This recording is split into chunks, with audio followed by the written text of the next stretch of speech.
Il n'est pas secret que les textes sacrés de la Bible, tout en vénérant Yahvé, mentionnent également d'autres divinités.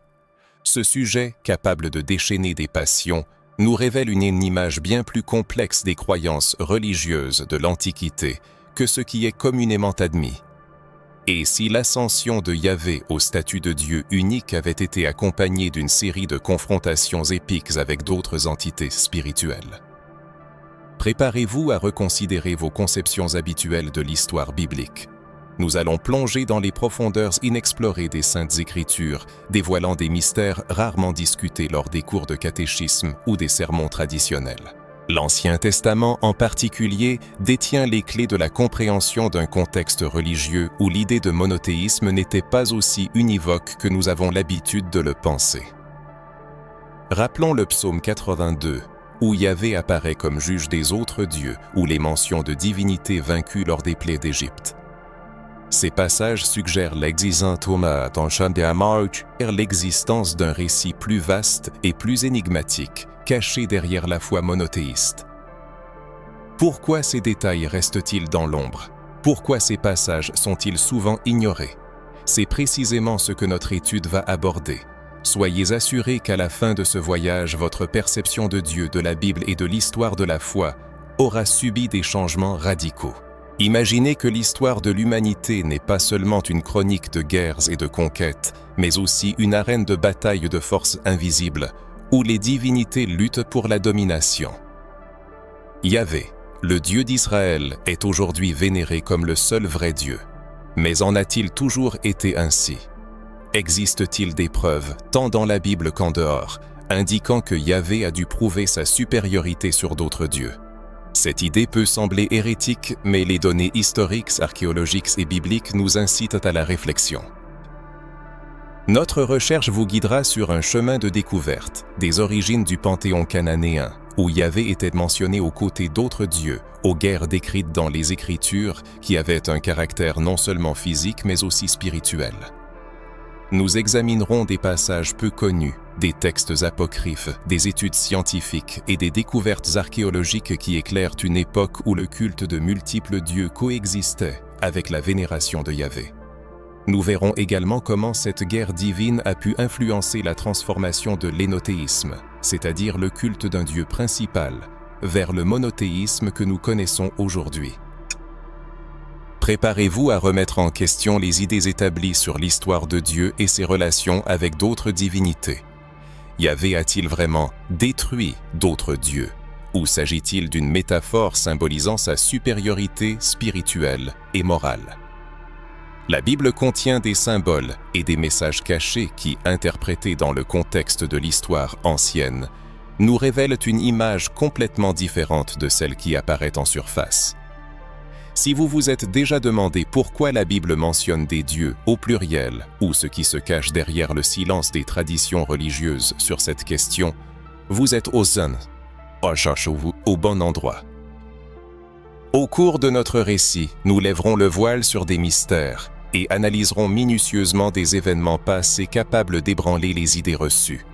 Je vous invite à participer activement à cette recherche, à partager vos réflexions sur le concept de guerre divine. Yahvé était-il vraiment le Dieu unique et incomparable dès l'origine? Ou l'histoire recèle-t-elle bien plus de secrets que nous ne le savons? Restez avec nous, car nous allons explorer en détail une bataille céleste hypothétique, le panthéon cananéen et les preuves indiquant que l'ascension de Yahvé s'est accompagnée d'une confrontation directe avec d'autres divinités. Et la question majeure qui demeure, quelle signification cela a-t-il pour la foi de millions de personnes aujourd'hui? Plongeons sans plus attendre dans cette énigme. Au lieu de l'idée d'un Dieu tout-puissant, il existait un panthéon entier, une assemblée de divinités, chacune responsable de divers aspects de l'existence et de la nature. Yahvé n'était pas le seul Dieu, mais seulement l'une des nombreuses entités puissantes qui ont progressivement conquis leur position dominante. Le panthéon cananéen, par exemple, sert de point de départ important pour comprendre la vision religieuse du monde de cette époque. Les Cananéens croyaient en un Dieu suprême nommé El, vénéré comme le père des dieux et des hommes, accompagné d'autres dieux tels que Baal, dieu de la tempête et de la fertilité, et Ashéra, déesse mère, incarnant la vie et la prospérité. Ces dieux formaient une sorte de conseil divin, une hiérarchie spirituelle où chaque entité remplissait une fonction spécifique. Il est frappant de réaliser l'influence de cette vision du monde sur les récits bibliques. Dans les textes anciens, Yahvé apparaît comme un guerrier divin, un dieu affirmant son pouvoir et remportant des victoires pour assurer le culte exclusif de son peuple. Alors que les Cananéens, les Égyptiens et les Mésopotamiens accomplissaient leurs rites religieux dans des temples dédiés à diverses divinités, le peuple d'Israël a connu un processus de transformation. La foi en Yahvé est née comme une dévotion à un dieu tribal, protecteur d'un peuple spécifique et non comme une religion universelle. Cela explique le fait que dans de nombreux épisodes de l'Ancien Testament, nous rencontrons des fragments où Yahvé semble entrer en confrontation directe avec d'autres dieux. Les 10 plaies d'Égypte, par exemple, peuvent être considérées comme des attaques symboliques contre les dieux égyptiens. Chaque plaie était associée à une divinité spécifique, comme Hapi, le dieu du Nil, qui fut humilié lorsque les eaux du fleuve se transformèrent en sang. Ce contexte historique nous pousse à nous interroger sur une question fondamentale. Comment Yahvé, d'un dieu parmi d'autres, en est-il venu à être reconnu comme le seul vrai? On ne peut nier que cette transition fut progressive et s'accompagna de récits de supériorité. C'est comme si les textes anciens cherchaient à transmettre l'idée que Yahvé n'était pas simplement l'un des nombreux, mais un vainqueur qui a vaincu tous les autres et prouvé sa puissance devant les peuples et les tribus voisines. La notion de guerre divine devient encore plus convaincante lorsque nous analysons des passages tels que le psaume 82, qui décrit une assemblée du conseil des dieux, et Yahvé y apparaît comme un juge annonçant la chute et la défaite des autres. Cela soulève des questions intrigantes. Ces dieux n'étaient-ils que des symboles du pouvoir humain? Ou y avait-il quelque chose de plus derrière ces images? Les peuples voisins avaient des points de vue complètement différents sur leur divinité. En Égypte, par exemple, il existait des centaines de dieux, chacun incarnant une force naturelle ou un aspect de la vie. Dans le monde mésopotamien, des dieux tels que Marduk et Ishtar régnaient sur de grandes villes et étaient vénérés comme les protecteurs des civilisations. Les civilisations antiques représentaient les dieux comme des êtres puissants, mais sujets aux conflits et aux alliances, formant une sorte de société divine. Il est curieux que l'Ancien Testament contienne des échos de cette idée, présentant Yahvé comme un dieu guerrier, commandant les armées célestes et affirmant sa volonté par la force. Tandis que d'autres peuples reconnaissaient l'existence de multiples dieux, Israël a progressivement évolué vers le concept révolutionnaire du monothéisme. Les textes anciens témoignent de la reconnaissance d'autres divinités, mais avec le temps, elles ont été réduites à de fausses idoles. Yahvé fut proclamé non seulement le Dieu d'Israël, mais aussi le seul digne d'adoration dans tout l'univers. Ce contexte historique est extrêmement important pour comprendre la guerre spirituelle qui imprègne la Bible. Les passages décrivant la destruction des autels d'autres dieux et l'exigence d'une fidélité exclusive indiquent un vaste conflit de supériorité spirituelle. Ce n'est pas simplement une question de foi, mais une affirmation que le nom de Yahvé est incomparable. Le récit nous pousse à réfléchir aux échos de cette guerre divine dans le monde spirituel contemporain. La familiarité avec le panthéon cananéen, ou l'idée de Yahvé comme l'un des nombreux dieux, peut ouvrir de nouveaux horizons de compréhension de l'évolution du monothéisme.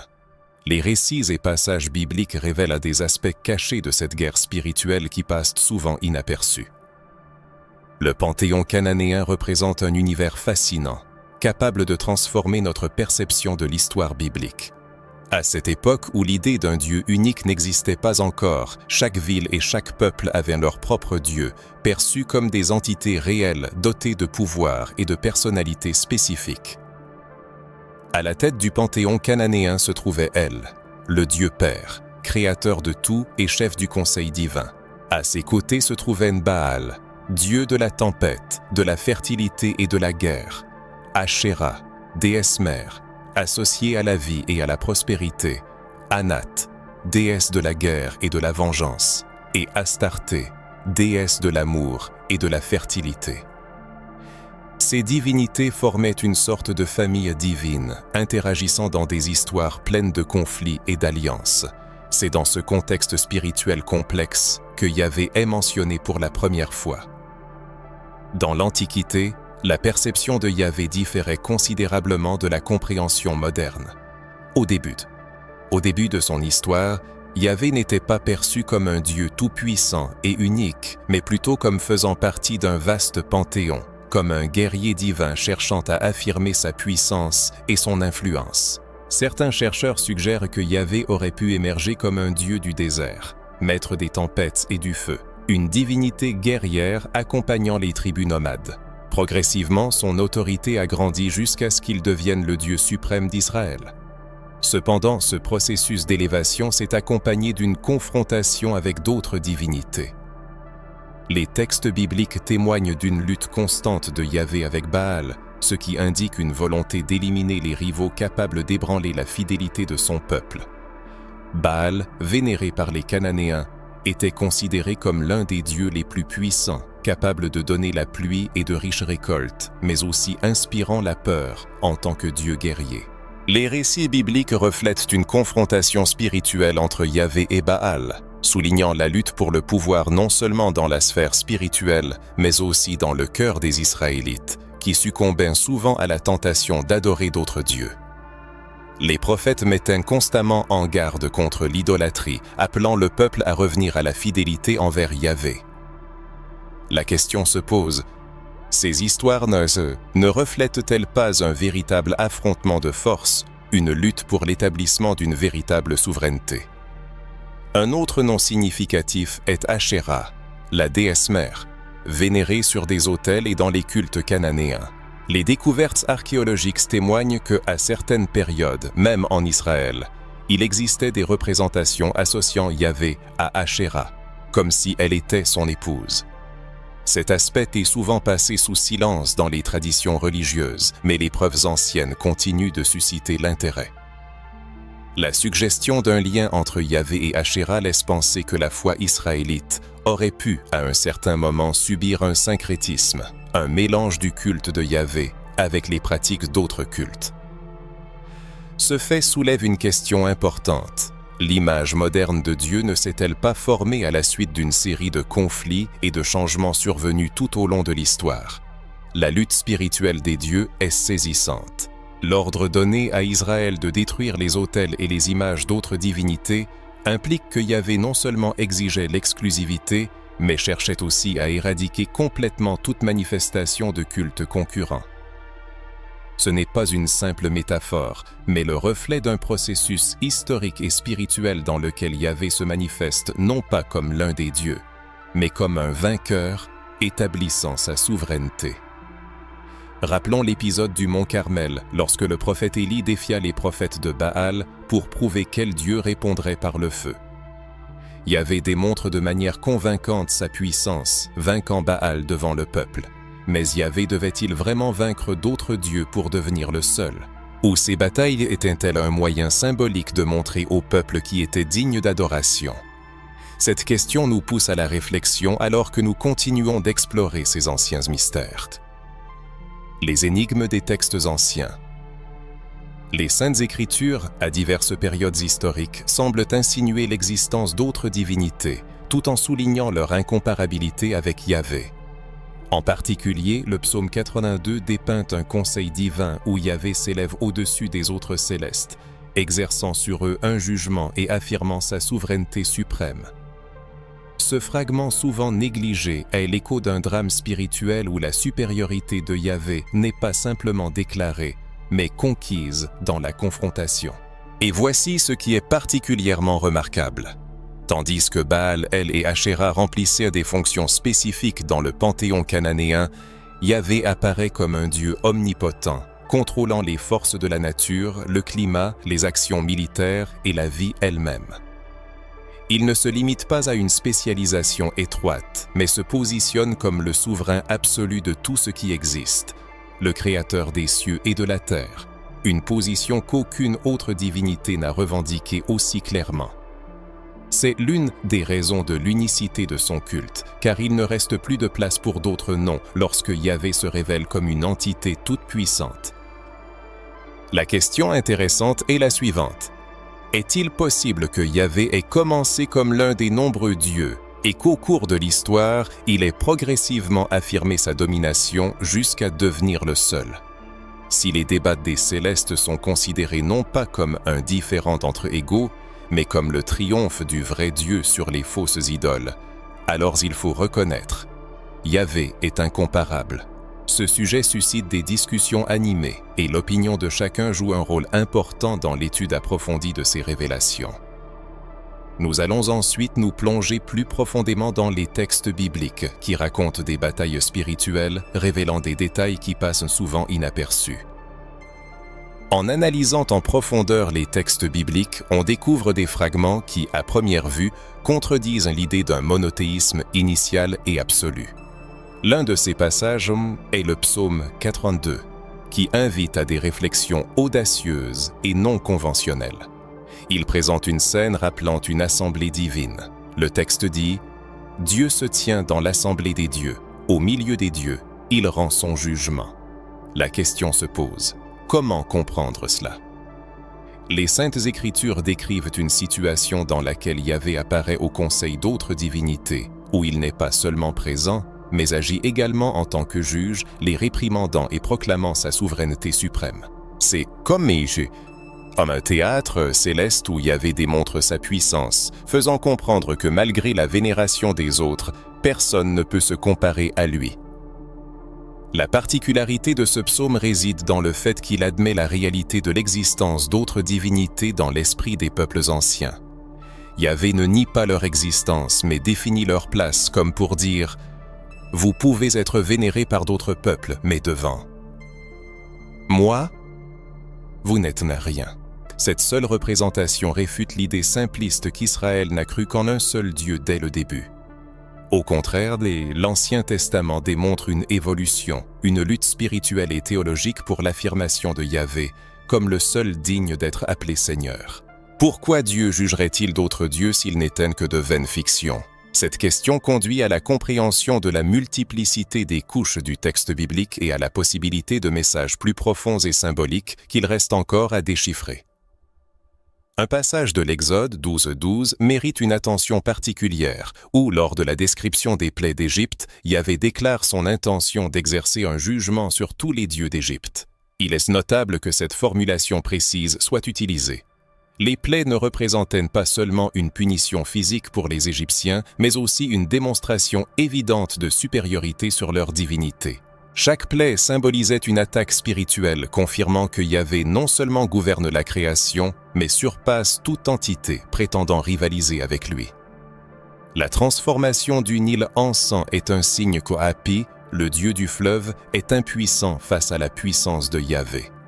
L'invasion des sauterelles et les ténèbres épaisses qui s'abattent sur l'Égypte démontrent qu'aucune divinité, qu'il s'agisse du Dieu de la nature, du soleil ou des récoltes, ne peut s'opposer à la volonté de Yahvé. Deutéronome 32, 9 est un autre texte significatif et ambigu. Il y est question de la division des nations lorsque les peuples furent attribués au Fils de Dieu, dans certaines traductions, tandis que Yahvé choisit Israël comme sa part. Cette image suggère l'existence d'un conseil divin, une sorte d'assemblée céleste, où Yahvé, parmi d'autres entités divines, choisit Israël comme son peuple. Qu'est-ce que cela signifie? Peut-être nous est présentée une image où Yahvé est le Dieu suprême, reconnaissant l'existence d'autres entités gouvernant d'autres nations. Une telle interprétation peut susciter un malaise dans certains cercles religieux, mais on ne peut ignorer le texte lui-même qui invite à la réflexion. En comparant ces passages, on peut observer une certaine récurrence. La Bible ne nie pas l'existence d'autres dieux dans l'Antiquité, mais présente une histoire de la supériorité de Yahvé. Il apparaît comme le vainqueur, détruisant les autels des rivaux, humiliant les idoles et prouvant sa puissance par des signes et des prodiges, témoignant de l'absence de son égal. Ce thème clé imprègne les livres de l'Ancien Testament. La lutte pour l'exclusivité, l'appel à la fidélité du peuple à reconnaître Yahvé non pas comme l'un des nombreux dieux, mais comme le seul digne d'adoration. Il est étonnant de voir comment ces textes résonnent encore aujourd'hui, nous faisant réfléchir aux événements du passé lointain. Les anciens Israélites percevaient-ils les récits des plaies d'Égypte ou du conseil divin dans le psaume 82 comme une expression symbolique de la puissance spirituelle ou comme une véritable confrontation entre divinités? Cette question reste pertinente et permet une interprétation plus profonde et plus significative de ces récits. Cette approche aide à comprendre pourquoi les prophètes mettaient constamment en garde contre l'idolâtrie. L'érection par les Israélites d'autels à Baal ou à Ashéra n'était pas seulement un acte de foi, mais une sorte de trahison dans le contexte de la guerre spirituelle. C'était l'équivalent de vénérer des dieux qui avaient déjà été vaincus par Yahvé. Il n'est pas surprenant que des textes comme Deutéronome 6,14 avertissent « Ne suivez pas d'autres dieux, les dieux des peuples qui vous entourent. » Le message est clair. Yahvé est au-dessus de tout et tout culte autre que le sien est une insulte directe à sa puissance. En nous plongeant dans les profondeurs des Saintes Écritures, nous sommes confrontés à des affirmations qui peuvent bouleverser notre compréhension habituelle du divin. Il s'agit de textes qui suggèrent l'existence d'autres dieux, en dehors de l'unique que les croyants adorent. De telles révélations peuvent toucher les convictions les plus intimes, mais c'est précisément le but. Inciter à reconsidérer les dogmes et à regarder la Bible sous un nouvel angle. Il est possible que pour beaucoup ce soit une découverte que les textes sacrés reconnaissent en la présence d'autres divinités et ce fait en soi mérite une attention particulière. La question de la réalité de ces dieux reste ouverte aux interprétations. Certains y verront des personnages littéraux des croyances anciennes, d'autres une réflexion symbolique des forces spirituelles ou politiques qui ont influencé la vie des gens à cette époque. Mais d'autres réflexions peuvent surprendre encore davantage, car la Bible contient des épisodes témoignant que la suprématie de Yahvé s'est affirmée non seulement par la parole, mais aussi par les actes. La démonstration de sa force et de sa puissance est devenue la pierre angulaire de l'histoire d'Israël et a déterminé les vues religieuses de millions de personnes au fil des siècles. Prenons par exemple le récit des plaies d'Égypte. Ce n'est pas seulement l'histoire de la libération du peuple juif de l'esclavage, mais une véritable bataille spirituelle dans laquelle Yahvé prouve sa supériorité sur toutes les divinités égyptiennes. Chaque plaie n'est pas une punition aléatoire, mais un coup précis porté à un dieu spécifique que les Égyptiens adoraient. Yahvé semblait défier Pharaon et tout le peuple, proclamant « Il n'y a que moi. Vos dieux sont impuissants devant ma grandeur. » Une telle vision des événements change radicalement la perception de ces passages, permettant de voir dans chaque plaie non seulement un châtiment, mais aussi une manœuvre stratégique dans une guerre spirituelle. La première plaie, la transformation des eaux du Nil en sang, visait Hapi, le dieu du fleuve, qui incarnait la source de vie pour l'Égypte. Le Nil était une rivière sacrée et sa fertilité était considérée comme un don divin. En transformant l'eau en sang, Yahvé non seulement priva l'Égypte d'une ressource vitale, mais mina également l'autorité d'Hapi aux yeux du peuple. Cela équivalait à déclarer « Voici votre Dieu que vous adorez, il n'est même pas capable de se protéger. »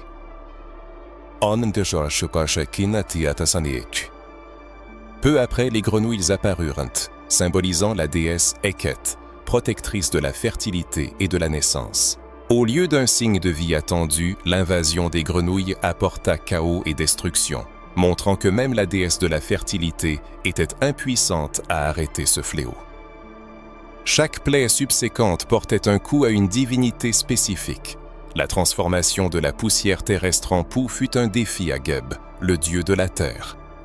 Les essaims de mouches révélèrent la faiblesse de Képri, le dieu scarabée, symbole de renaissance. La mort du bétail fut un message contre Hathor et Apis, dieux liés à l'élevage et à la prospérité. Aucun d'eux ne put protéger ces domaines ou assurer la sécurité de l'Égypte. Yahvé démontra ouvertement sa puissance absolue, affirmant qu'aucun autre nom, aucun autre autel ne pouvait se comparer à sa grandeur. La plaie la plus humiliante pour l'Égypte fut peut-être les 3 jours de ténèbres qui défièrent Ra, le dieu soleil, l'un des dieux les plus puissants et vénérés du panthéon égyptien. Pour les Égyptiens, Ra était la source d'ordre, de vie et de lumière. On peut imaginer le désespoir du peuple lorsque leur plus grand Dieu se révéla impuissant face à la puissance de Yahvé. Le message était clair. Même le soleil, avec toute sa gloire, ne peut briller lorsque le Dieu d'Israël décide d'agir. La dernière punition, la mort des premiers-nés, fut non seulement un choc profond pour chaque famille égyptienne, mais aussi un coup direct porté au Pharaon, vénéré comme un Dieu vivant. Yahvé démontra que même l'origine divine ne plaçait pas Pharaon au-dessus de son jugement. En considérant ces plaies dans leur ensemble, nous voyons une séquence d'actions visant non seulement à libérer Israël, mais aussi à révéler au monde la véritable essence du Seigneur. Un message puissant est caché derrière chaque détail. Yahvé proclama à son peuple « Je suis le seul Dieu digne de confiance. Les idoles et les divinités apparaissant comme des souverains de nations sont impuissantes. Je suis celui qui je suis, et personne ne peut contester mon autorité. » Cette guerre contre les dieux égyptiens ne fut pas seulement une démonstration de force, mais aussi une étape importante dans l'histoire spirituelle de l'humanité, un moment où la vérité sur le Dieu d'Israël fut révélée à l'une des civilisations les plus puissantes de l'époque. Il est bon de réfléchir. Combien de fois dans nos vies rencontrons-nous des idoles modernes, des choses ou des personnes qui s'emparent de notre esprit et de notre cœur? Cette histoire des plaies nous invite à méditer sur ce qui mérite réellement notre adoration. De même que Yahvé a écrasé les dieux d'Égypte, ne devrions-nous pas le laisser détruire ces faux dieux que nous créons autour de nous? Si cette histoire des plaies vous a fait réfléchir à sa souveraineté absolue, l'exposé suivant ne sera pas moins profond. Dans les parties suivantes, nous explorerons d'autres passages et contextes où Yahvé démontre non seulement la puissance, mais aussi une autorité spirituelle qui dépasse l'entendement humain. Nous examinerons comment cette guerre divine se manifeste dans d'autres récits bibliques, révélant des vérités cachées qui peuvent radicalement changer votre perception de la Bible. De nombreuses autres découvertes vous attendent, qui vous étonneront par l'ampleur de cette bataille spirituelle. Le psaume 82 est l'un des passages les plus énigmatiques et provocateurs de la Bible.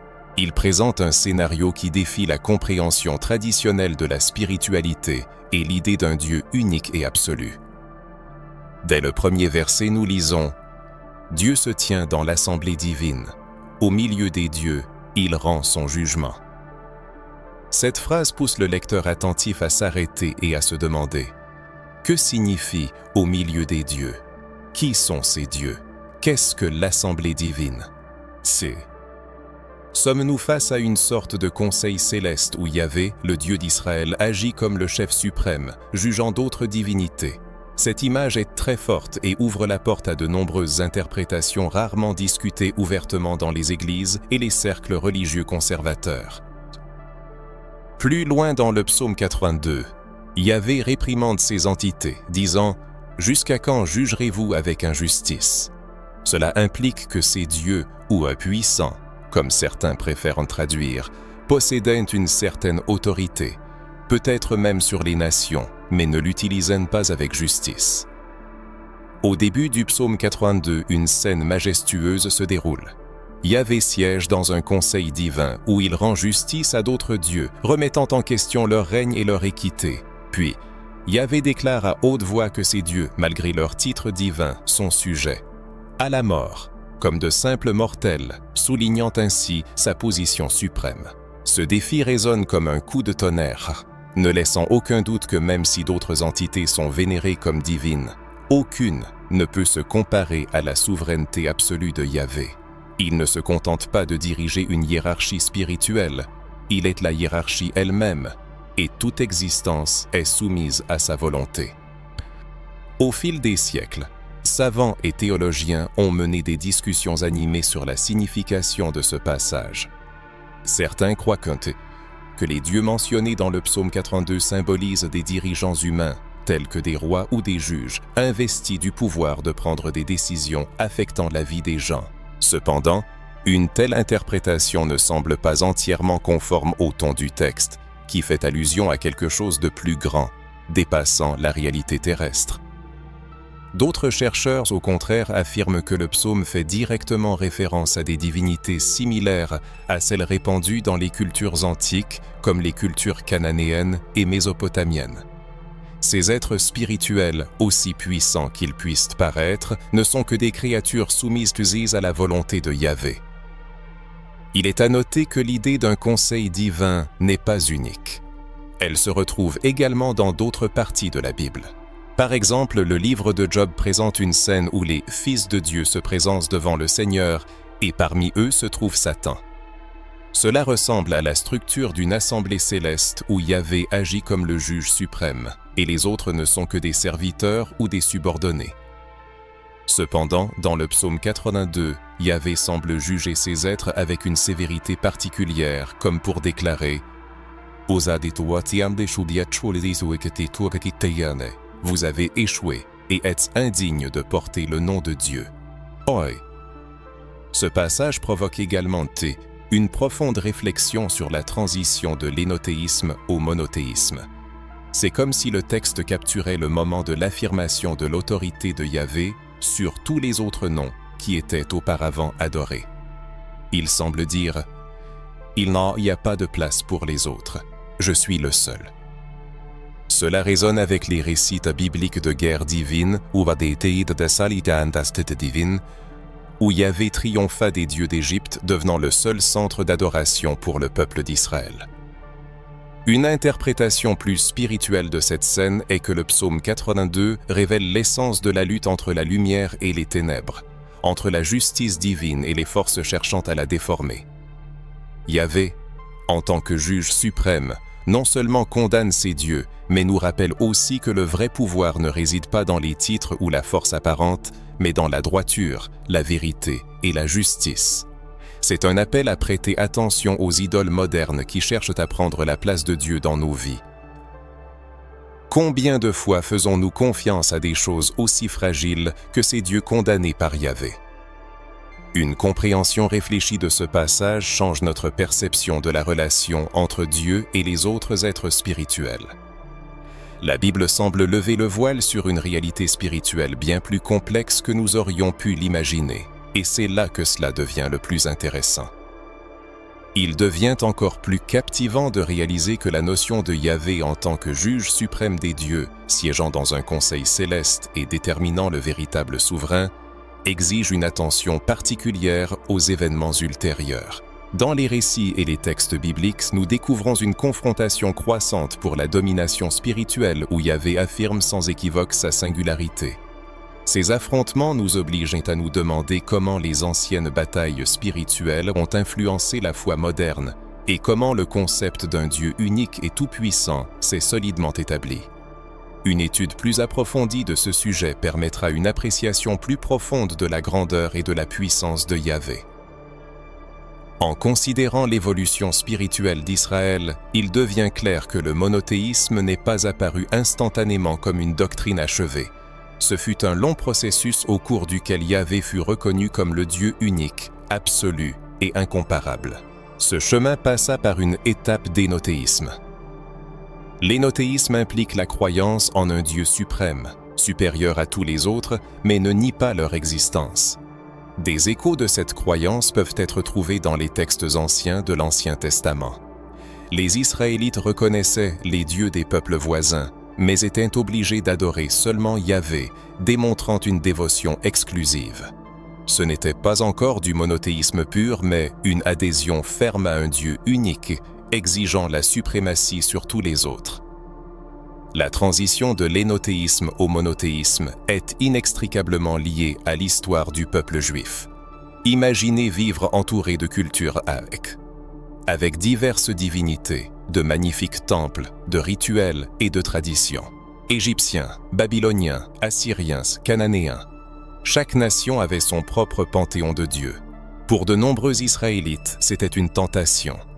Les Écritures témoignent que le peuple tombait souvent dans l'idolâtrie, érigeant des autels à Baal, Ashéra et d'autres divinités. Cette lutte constante pour la fidélité démontre que l'idée d'un Dieu unique était encore en formation dans l'esprit des gens. Yahvé devait être reconnu non seulement comme le Dieu de l'Alliance, mais aussi comme le seul vrai Dieu, Seigneur du ciel et de la terre. À ce moment, les prophètes firent avec leur apparition sur la scène historique, figure clé dans la consolidation de la transformation spirituelle. Des prophètes tels qu'Élie, Isaïe, Jérémie et Osée non seulement transmettaient des messages divins, mais agissaient également comme des guerrières de la foi, s'opposant au culte païen et appelant le peuple à revenir à Yahvé. Rappelons la confrontation d'Élie sur le mont Carmel, qui n'était pas simplement une compétition entre hommes, mais un duel spirituel entre Yahvé et Baal, destiné à démontrer le vrai Dieu au peuple. Lorsque le feu descendit du ciel et consuma le sacrifice, il devint évident que Yahvé était vivant et surpassait toute autre divinité. Isaïe présenta un message encore plus profond, proclamant Yahvé comme le seul créateur de toute existence. Ces paroles, pertinentes encore aujourd'hui, ne laissent aucun doute qu'il n'y a pas d'autre Dieu. Je suis l'Éternel, et il n'y en a point d'autre. Hors de moi, il n'y a point de Dieu. Isaïe 45, 5. Cette affirmation marqua un tournant dans la transition vers un monothéisme absolu.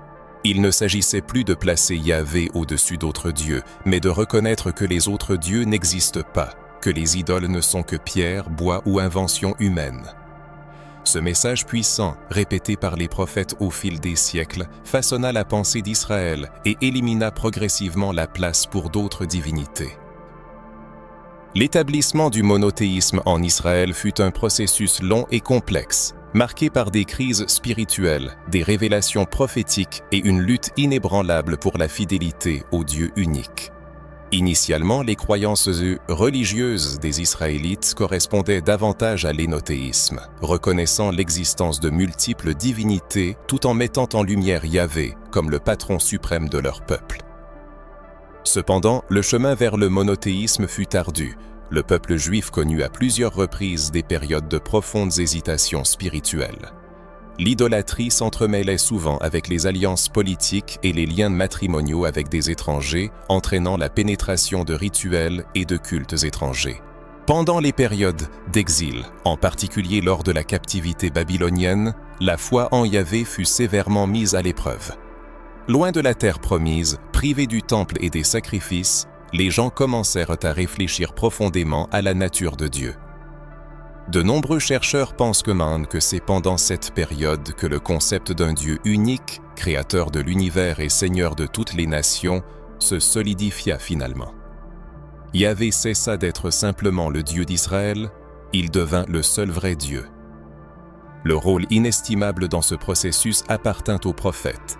Ils non seulement proclamaient la volonté de Dieu, mais dénonçaient aussi courageusement les vices du pouvoir religieux et politique. Jérémie, par exemple, condamnait avec ferveur les faux dieux et les faux prophètes qui égarèrent le peuple, leur rappelant que la seule source de salut et de justice était Yahvé. Osée utilisa des métaphores vives, telles que l'infidélité conjugale, pour montrer comment Israël trahissait son Dieu en se laissant attirer par d'autres divinités. Ces messages durs et impressionnants devinrent le fondement des générations futures, affirmant qu'il n'y avait pas de place pour l'idolâtrie. L'histoire témoigne que la transition de l'énothéisme au monothéisme complet fut une bataille spirituelle se déroulant dans le cœur des gens. Chaque épisode d'apostasie, chaque retour à l'idolâtrie était une lutte pour l'exclusivité de Yahvé. Le monothéisme que nous connaissons aujourd'hui est le résultat de cette guerre invisible mais manifeste, capturée dans les pages de l'Écriture. Le message est sans équivoque. Il n'y a pas d'autre Dieu, pas d'autre nom, pas d'autre pouvoir que celui qui vient du Seigneur. Ce processus historique nous pousse à réfléchir sur notre contemporanéité. Ne vivons-nous pas à une époque de ce qu'on pourrait appeler un énothéisme moderne, où nous accordons la priorité à des valeurs éphémères comme si elles étaient des dieux? L'argent, la gloire, le statut, les dépendances, les relations destructrices, tout cela peut devenir une idole, revendiquant la place du vrai Créateur. Le message prophétique reste pertinent. Nous devons choisir qui sera le maître de nos cœurs. C'est pourquoi, même des siècles plus tard, ces histoires conservent leur pouvoir et continuent de nous enseigner. Avez-vous déjà considéré qu'Israël a traversé une période d'énothéisme? Que pensez-vous de cette transformation spirituelle lorsque Yahvé a cessé d'être simplement le Dieu d'un peuple pour être reconnu comme le seul vrai Dieu? Une étude plus approfondie des preuves historiques et spirituelles nous permettra de comprendre comment cette exclusivité s'est formée au cours des siècles. Des recherches supplémentaires peuvent radicalement changer votre perception de la Bible et de l'histoire de la foi. En considérant l'évolution de la foi en Yahvé, on ne peut ignorer les découvertes archéologiques qui, pendant de nombreuses années, ont remis en question la compréhension traditionnelle du culte de ce Dieu dans le passé. Des fouilles dans les anciennes cités d'Israël et de Juda ont mis au jour des inscriptions, des artefacts et des autels, indiquant que le culte de Yahvé à certaines périodes aurait pu coexister avec la vénération d'autres divinités, en particulier Asherah. Cette découverte invite à la réflexion. La foi en Yahvé comme seul Dieu était-elle quelque chose d'initialement immuable, ou s'est-elle formée progressivement, surmontant les contradictions spirituelles et culturelles au fil du temps? Au cœur des discussions scientifiques se trouve une inscription intrigante. Yahvé et son Asherah. Ce texte mystérieux, découvert sur des tessons de poterie à Kuntilet Ajrud et Khirbet el-Kom, a suscité de vifs débats dans les cercles universitaires, les communautés théologiques et parmi les chercheurs en histoire ancienne. Pour de nombreux experts, ces artefacts suggèrent un lien probable entre Yahvé et la déesse Asherah dans un passé lointain.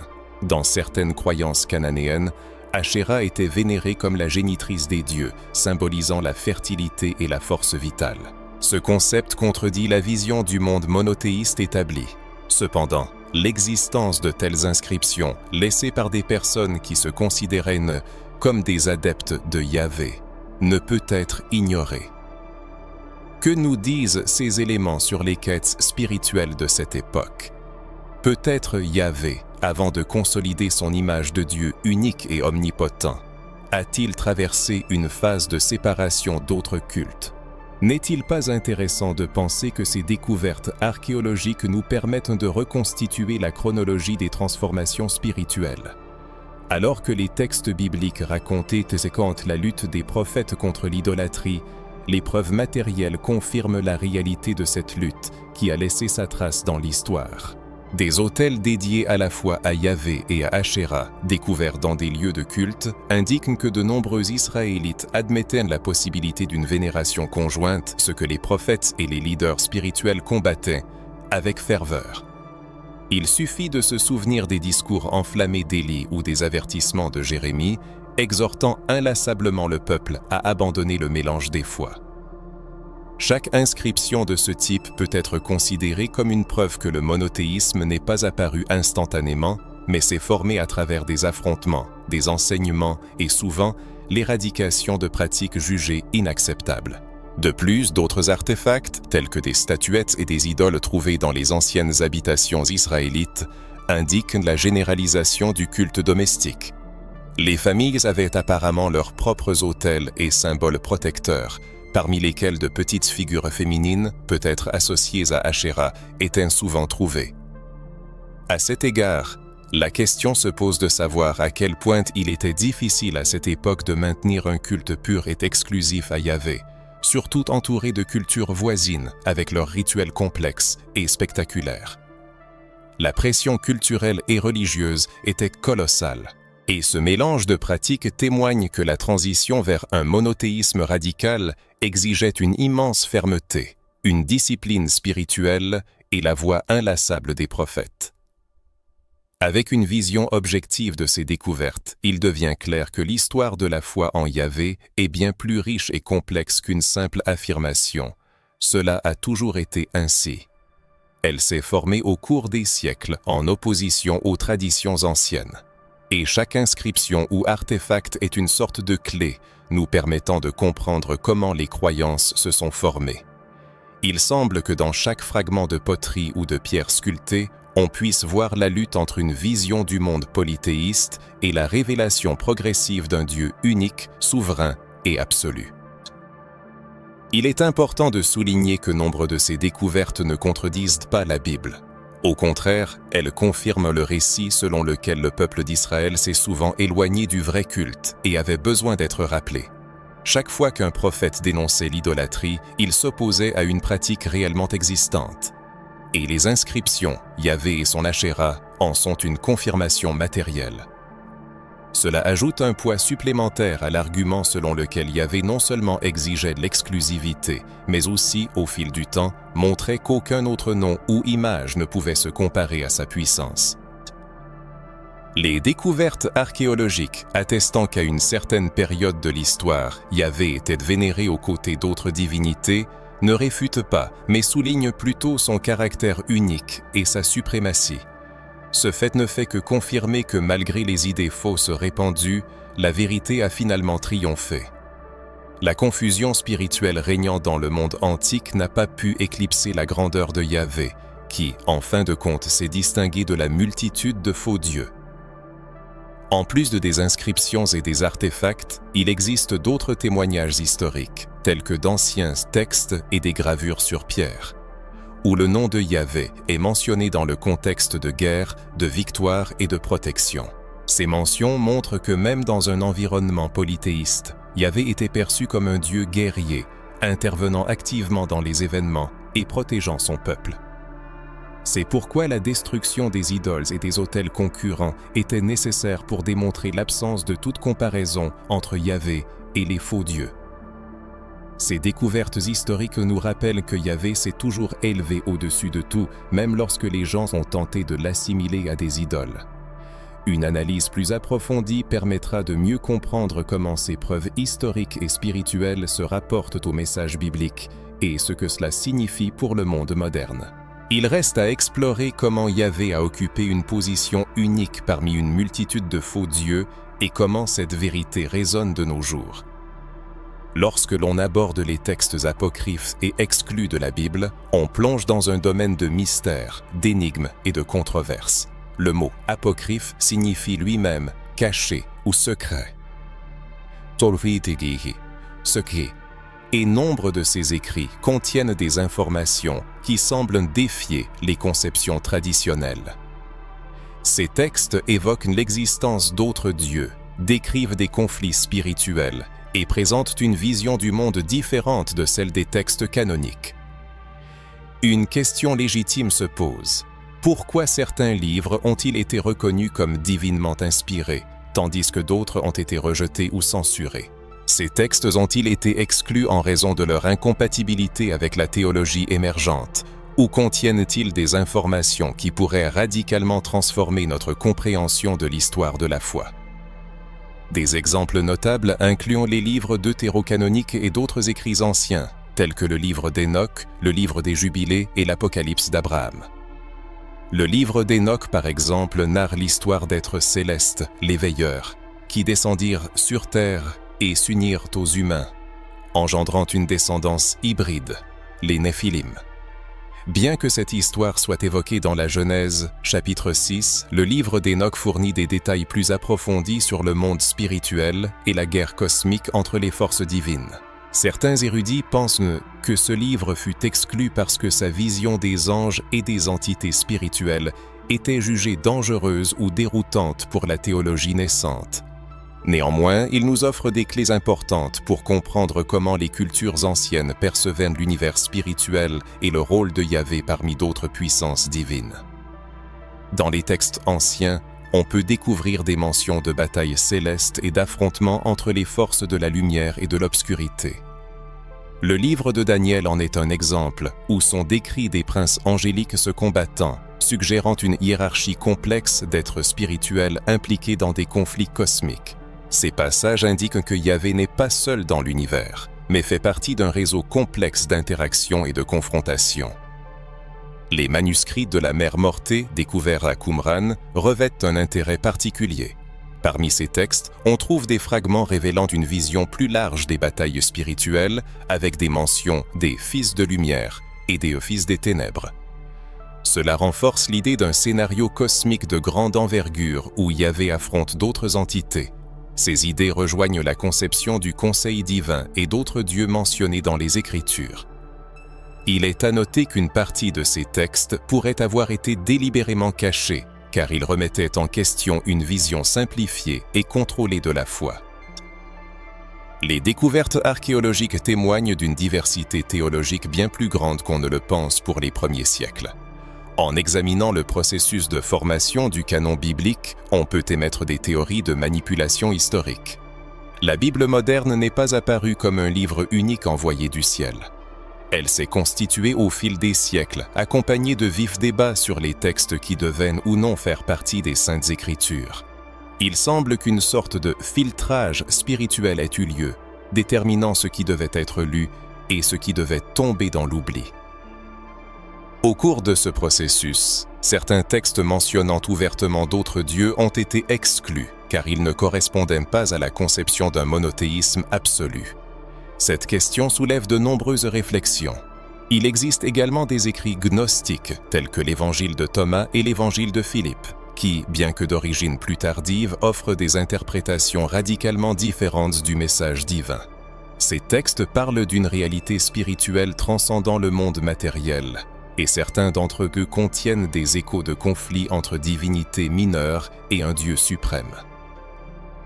Bien que de nombreux universitaires considèrent ces textes comme hérétiques ou non fiables, on ne peut ignorer qu'ils offrent une perspective alternative sur le monde spirituel et sur la manière dont les premiers chrétiens comprenaient la relation entre Dieu et la création. Les questions de sélection et d'exclusion des livres nous amènent à nous demander si l'histoire de la foi n'a pas été façonnée par des intérêts humains. Il est possible que des figures religieuses et politiques s'y décidaient, à certains moments, quelles narrations seraient conservées et lesquelles seraient vouées à l'oubli. Cette possibilité ne diminue en rien l'importance de la Bible, mais elle nous invite à une lecture plus profonde, plus exploratrice et plus critique de tout ce qui a été écrit. Nous devenons, en quelque sorte, les témoins de couches profondes de l'histoire, cachées depuis des siècles, et nous découvrons des détails qui nous aident à mieux comprendre le parcours spirituel du peuple de Dieu. En nous tournant vers la tradition juive et les premiers siècles du christianisme, nous constatons l'existence d'une multitude de textes, dont beaucoup sont aujourd'hui considérés comme apocryphes ou pseudépigraphes. Ils relataient des histoires d'anges, de dieux, de batailles spirituelles et de mystères de l'univers. Même si tous ne sont pas inspirés ou véridiques, ils reflètent les croyances et les débats de l'époque, montrant que la foi ne s'est pas formée de manière aussi linéaire qu'il n'y paraît à première vue. Et cela, en soi, est fascinant. Les connaissances interdites attirent, tel un murmure mystérieux venu des profondeurs des âges. Ne vous êtes-vous jamais demandé pourquoi un nombre considérable de textes n'ont jamais été inclus dans la Bible canonique? Quelles révélations sur les batailles spirituelles et la grandeur de Yahvé seraient devenues accessibles si le voile du secret avait été levé sur ces anciens manuscrits? Cette curiosité brûlante pousse à une exploration encore plus minutieuse des mystères cachés. Il s'agira d'examiner de plus près comment les récits bibliques et apocryphes éclairent la guerre de l'épée, éclairent la guerre spirituelle grandiose que Yahvé a menée pour affirmer sa suprématie en tant que seul vrai Dieu. Les découvertes à venir nous obligeront à repenser notre vision habituelle de l'histoire biblique et à nous interroger sur les secrets qui se cachent entre les lignes. En parcourant le chemin parcouru, des panthéons antiques et des batailles spirituelles aux découvertes archéologiques et aux textes apocryphes, il devient évident que des questions théologiques et spirituelles profondes sont soulevées, remettant en question la conception traditionnelle d'un Dieu unique. Pour beaucoup, l'idée même que Yahvé ait affirmé sa domination parmi une multitude d'autres dieux semble blasphématoire. En effet, depuis l'enfance, il nous a été inculqué qu'il est le Maître éternel, tout-puissant et sans alternative de la création. Cependant, en approfondissant les strates les plus anciennes des Écritures et de l'histoire, on découvre une image plus complexe et contradictoire de l'émergence du monothéisme. Cette complexité ne diminue en rien la grandeur de Yahvé. Au contraire, elle témoigne de sa souveraineté illimitée, qui lui a permis de surmonter toutes les croyances concurrentes et de se révéler comme le véritable maître de tout ce qui existe. Cette perspective touche au fondement même de la foi chrétienne moderne, appelant à une compréhension plus profonde et critique des dogmes. Il ne s'agit pas de renverser la foi, mais de regarder la Bible et l'histoire avec un regard clair, en prenant conscience du contexte dans lequel la révélation divine a été donnée. Prendre conscience que Yahvé a affirmé son exclusivité au milieu d'une multitude de dieux vénérés par les nations voisines permet de comprendre que le message du monothéisme visait à montrer que personne ne lui était égal. Toutes les autres divinités ne sont que le fruit de l'imagination humaine, des esprits trompeurs ou des symboles du pouvoir terrestre. Cela nous amène à percevoir la Bible non pas comme un document historique isolé, mais comme un texte vivant, dialoguant avec le monde réel dans lequel il a été créé. L'impact d'une telle vision sur la foi chrétienne est immense, car elle nous pousse à repenser la notion d'un Dieu non seulement unique, mais aussi révélé à travers un processus de devenir. Pour beaucoup, cette idée peut sembler hérétique, car elle implique qu'il y eut un temps où Yahvé partageait l'espace avec d'autres dieux. Mais cela ne rend-il pas sa victoire encore plus impressionnante? Imaginez. Il s'est élevé dans un monde où les croyances polythéistes régnaient sans partage, prouvant par des signes, des miracles et des jugements qu'aucun autre Dieu ne pouvait lui être comparé. C'est un témoignage de sa puissance et de son authenticité. Un rappel que le Dieu que nous servons aujourd'hui n'a pas été imposé par la force, mais a conquis les cœurs et les esprits par sa justice et sa puissance. Un autre aspect théologique important découlant de ces réflexions est la compréhension de l'idolâtrie. L'histoire témoigne que le peuple d'Israël est constamment tombé dans l'adoration d'autres dieux, même après avoir été témoin des manifestations de Yahvé. C'est profondément symbolique car cela reflète la nature humaine. Combien de fois les gens placent-ils les biens matériels, le pouvoir, les plaisirs ou le statut social en premier, oubliant ce qui est vraiment important? Dans l'odyssée spirituelle de l'humanité, la compréhension de la lutte que le Très-Haut a menée pour la reconnaissance de sa grandeur divine revêt une importance capitale. Prendre conscience du combat spirituel que Yahvé a mené pour la foi de son peuple nous permet d'apprécier plus profondément l'importance de préserver la pureté de notre foi, en protégeant nos cœurs des idoles modernes. Cette leçon, pertinente aujourd'hui comme il y a des milliers d'années, sert de rappel éternel. Dans un contexte théologique, cette vision élargit notre compréhension de la révélation divine. Il ne s'agit pas seulement de reconnaître son unicité, mais aussi de la manière dont il s'est progressivement manifesté au monde. Les Saintes Écritures présentent un Dieu qui se révèle par étapes, utilisant l'histoire, les prophètes et même les plus grands événements, tels que les plaies d'Égypte, pour montrer son caractère unique. Cela nous aide à réaliser que la foi chrétienne n'est pas fondée sur un concept abstrait, mais sur une expérience concrète d'interaction avec un Dieu qui a agi et continue d'agir dans le monde. Ce récit, loin d'affaiblir la foi, la renforce, démontrant que notre Dieu n'est pas le fruit de mythes, mais celui qui interagit avec l'histoire humaine pour manifester son dessein dans la sphère spirituelle. Réfléchir à ces questions conduit à la prise de conscience de la réalité d'une guerre spirituelle incessante, une lutte pour notre attention, notre adoration et la vérité. Si Yahvé s'est manifesté comme juge et guerrier pour renverser les faux dieux, cela signifie qu'il nous appelle encore aujourd'hui à reconnaître son unicité. Et ce n'est pas seulement une question intellectuelle ou théologique, mais quelque chose qui imprègne notre vie quotidienne, déterminant nos choix et notre mode de vie. Il est donc nécessaire de faire preuve de vigilance pour ne pas tomber dans les pièges des idoles modernes, qui, bien que plus sophistiquées, ne sont pas moins destructrices. Comment cette perspective sur les implications théologiques et spirituelles a-t-elle influencé votre perception de la foi? Avez-vous déjà songé que Yahvé s'est affirmé comme le seul Dieu parmi une multitude d'autres? Ces découvertes ne font que souligner la grandeur et l'authenticité de ce Dieu. Nous approfondirons ensuite nos réflexions en analysant comment ces vérités transforment non seulement notre esprit, mais aussi notre mode de vie spirituel. Aujourd'hui, nous poursuivrons notre fascinant voyage, découvrant de nouvelles facettes de cette histoire. Nous sommes arrivés au moment où il est nécessaire de s'arrêter et de réfléchir à ce que nous avons appris.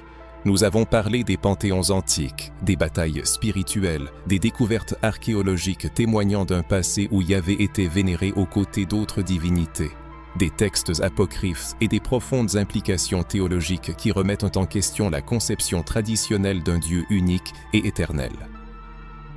Et si tout ce que nous avons vu jusqu'à présent était la preuve que Yahvé ne s'est pas contenté de se distinguer parmi les autres dieux, mais qu'il les a complètement surpassés, prouvant son droit exclusif à l'adoration.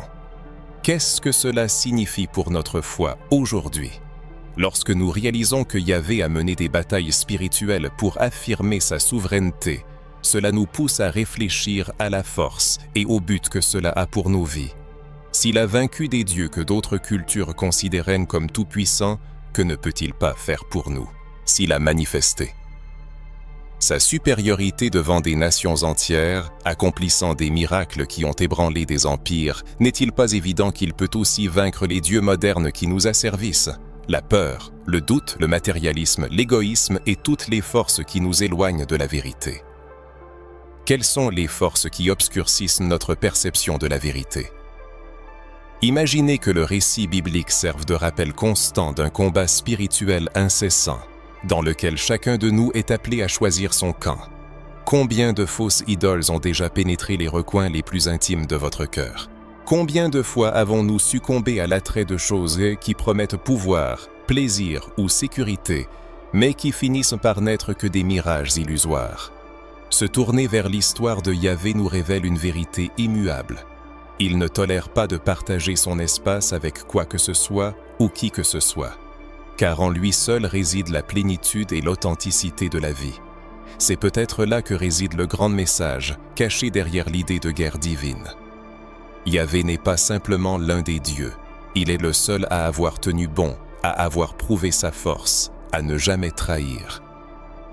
Si Yahvé a réellement triomphé des autres divinités, quelle signification cela a-t-il pour vous, pour votre vie quotidienne? Cela signifie que vous pouvez vous confier entièrement à lui, car il est un Dieu dont l'essence est immuable, qui n'a pas subi de défaite, qui n'est pas le fruit de l'imagination humaine. Cela signifie aussi que la foi chrétienne, critiquée par beaucoup, trouve son fondement en celui qui s'est révélé au monde non seulement par des paroles, mais aussi par des actes concrets, inscrits dans les pages de l'histoire. En y réfléchissant, nous commençons à réaliser que notre foi n'est pas un simple ensemble de contes vides ou de traditions figées, mais une connexion vivante avec un Dieu réel et actif qui continue d'agir aujourd'hui encore. Avez-vous reconnu Yahvé comme le seul maître de votre vie? Ou avez-vous permis à d'autres dieux de prendre sa place? Et si l'histoire témoigne de son triomphe sur tous les autres, pourquoi avons-nous encore peur de lui donner tout sans réserve? Ces questions, qui semblent simples, ont en réalité un poids spirituel immense. Elles nous incitent à l'introspection, à l'évaluation de nos actions et de notre chemin de vie. Vivons-nous comme des personnes qui croient en un Dieu unique et véritable? Ou nous contentons-nous de répéter des phrases apprises par cœur, sans faire pleinement confiance à sa puissance? Réfléchissez. Si l'ensemble des témoignages historiques, les récits des panthéons antiques et des batailles spirituelles indiquent la victoire finale de Yahvé, qu'est-ce qui pourrait encore ébranler votre foi? Rien, car il a prouvé qu'il surpasse toute force, tout nom, toute autorité, cherchant à s'opposer à lui. C'est ce dont nous devons nous souvenir chaque jour, surtout dans les moments d'épreuve, de doute ou de crise. L'histoire que nous explorons ici n'est pas un simple récit du passé. C'est un récit du présent, de votre vie, des choix que vous faites aujourd'hui. Réfléchissez. Comment cette histoire de la victoire de Yahvé sur tous les dieux peut-elle transformer votre vie? Sur quoi repose votre confiance? Sur des choses éphémères ou sur un Dieu dont l'essence est immuable? Nous continuerons d'explorer ces histoires et de montrer comment cette guerre spirituelle, qui ne s'est pas achevée dans le passé, continue d'influencer notre vision du monde et la manière dont nous mettons notre foi en pratique. Les révélations suivantes vous aideront à voir cette image encore plus clairement. Dans les prochaines vidéos, nous continuerons à dévoiler des vérités importantes, similaires à celles d'aujourd'hui. Je suis curieux de savoir qui a réellement regardé jusqu'à la fin et qui fait partie de ce groupe spécial de personnes en quête de connaissances profondes.